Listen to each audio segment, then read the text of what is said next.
حاصل مطالعہ۔ اس پروگرام میں ہم آپ کے لیے لاتے ہیں مختلف تحریریں۔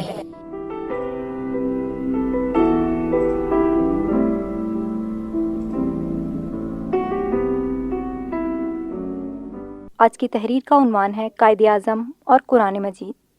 تحریر کا انتخاب ہم نے ہفتہ روزہ فرائیڈے اسپیشل کراچی سے کیا ہے۔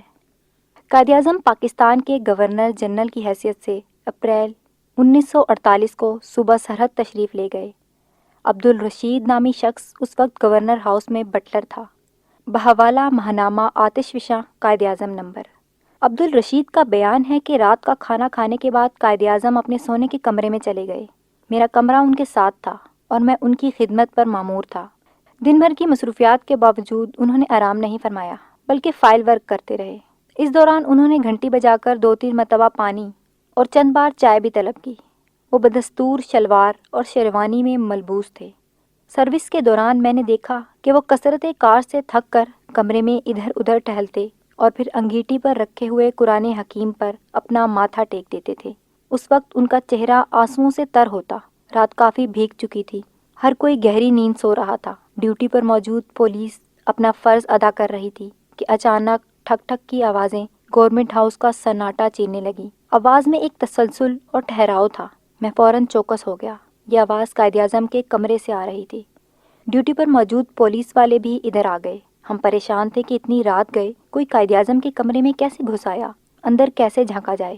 تھوڑی سی دیکھ بھال سے اس سوال کا جواب ایک چھوٹی سی درس نے دے دیا جو ایک کھڑکی کے شیشے پر سے پردہ سرک جانے سے پیدا ہوئی تھی۔ اس میں سے کمرے کے اندر کسی حد تک دیکھا جا سکتا تھا۔ چنانچہ ہم نے درس میں سے دیکھا کہ قائد اعظم شلوار اور شیروانی میں ملبوس مینٹل پیس پر رکھے ہوئے قرآن حکیم پر سر جھکائے کھڑے ہیں۔ چہرہ آنسوؤں سے تر ہے اور تھوڑی تھوڑی دیر بعد وہ کمرے میں ٹہلنا شروع کر دیتے ہیں، پھر قرآن مجید کی طرف آتے ہیں، اس کی کسی آیت کا مطالعہ کرنے کے بعد پھر ٹہلنے لگتے ہیں۔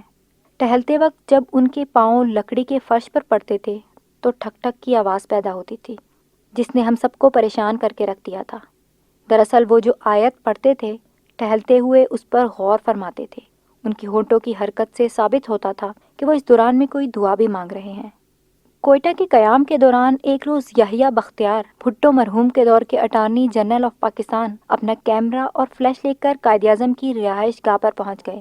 اس وقت قائد اعظم حضور اکرم صلی اللہ علیہ وسلم کی احادیث پر مبنی ایک کتاب جس کا عنوان الحدیث تھا مطالعہ فرما رہے تھے۔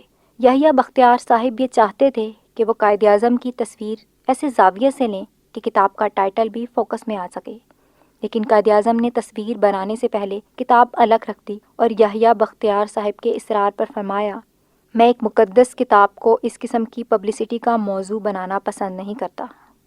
پرانے مسلم لیگی خواجہ افتخار لکھتے ہیں کہ مجھے اچھی طرح سے یاد ہے کہ تحریک پاکستان کے فیصلہ کن انتخابات سے قبل کانگریس اور نیشنلسٹ مسلمانوں نے جب قائد اعظم کی کردار کشی کی مذموم مہم شروع کی اور ان کی پاکیزہ شخصیت کو خود ساختہ الزامات سے داغدار بنانے کی ناکام مہم چلانے کے علاوہ انہیں کافر اعظم تک کہنے سے گریز نہ کیا، انہی دنوں حضرت مولانا اشرف علی تھانوی کا ایک خواب مسلم لیگ کی طرف سے بڑے بڑے پوسٹروں کی شکل میں بر صغیر بھر میں چسپاں کیا گیا، جس میں حضرت مولانا کی جانب سے کہا گیا تھا، میں نے نصف شب کے بعد ایک خواب دیکھا ہے۔ سرور کائنات حضرت محمد صلی اللہ علیہ وسلم کا دربار لگا ہوا تھا۔ ان کے ارد گرد خلفائے راشدین اور صحابہ کرام تشریف فرما تھے کہ اسی اثنا میں قائد اعظم اس مقدس محفل میں داخل ہوئے۔ حضور نے انہیں سینے سے لگایا تو خلفائے راشدین اور صحابہ کرام شستر رہ گئے اور حضور اکرم صلی اللہ علیہ وسلم سے بڑے ادب کے ساتھ استفسار کرنے لگے کہ آپ نے ایک داڑھی منڈے شخص کو سینے سے کیوں لگایا؟ اس پر حضور اکرم صلی اللہ علیہ وسلم نے فرمایا کہ اس شخص کے ظاہری لباس اور شکل و شباہت کو نہ دیکھو بلکہ اس کے سینے میں جھانک کر غور سے دیکھو کہ اس میں ملت اسلامی کا بے پناہ درد موجود ہے۔ حضرت مولانا موصوف کا کہنا ہے کہ اس کے بعد میری آنکھ کھل گئی۔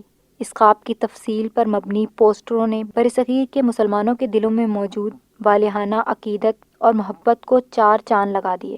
حضرت مولانا اشرف علی تھانوی تو طویل عمری کے باعث نہ جانے کتنا عرصے سے گھر سے باہر سفر نہ کرتے تھے، لیکن ان کے حکم پر ان کے ہزاروں عقیدت مندوں نے تحریک پاکستان میں دل و جان سے حصہ لیا، حتیٰ کہ ان کے بھانجے ظفر احمد عثمانی اور مولانا شبیر احمد عثمانی نے جو خدمات سر انجام دی وہ تو تاریخ کا حصہ بن چکی ہیں۔ و شکریہ ہفتہ روزہ فرائیڈے اسپیشل کراچی.